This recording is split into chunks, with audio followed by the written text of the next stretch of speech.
monsieur. Donc, je suis officier à la section technique de l'armée de terre qui est stationné à Satory. Alors, le Griffon MEPAC est un programme qui arrive sur son terme, c'est-à-dire l'autorisation d'emploi.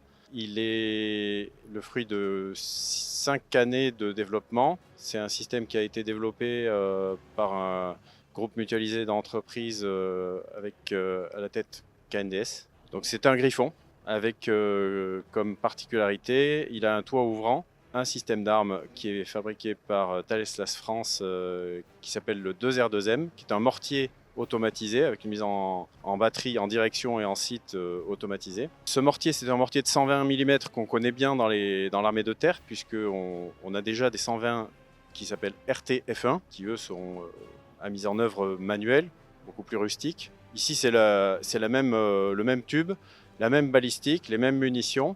Seulement, le système est asservi, ce qui lui permet de gagner en temps de mise en œuvre et de gagner un petit peu en précision également. Ce qu'il faut retenir, c'est que ce véhicule est un mortier embarqué pour l'appui au contact, qu'il est capable de s'arrêter s'il a reçu un tir, se mettre en batterie, tirer et repartir en 3 minutes pour 12 coups tirés, ce qui assure sa grande mobilité, ce qui lui assure aussi sa sauvegarde. Donc c'est un armement qui est très rapide à mettre en œuvre, très précis, on l'a dit, particulièrement adapté à l'appui en accompagnement des échelons de tête avec une très grande réactivité et une très grande précision.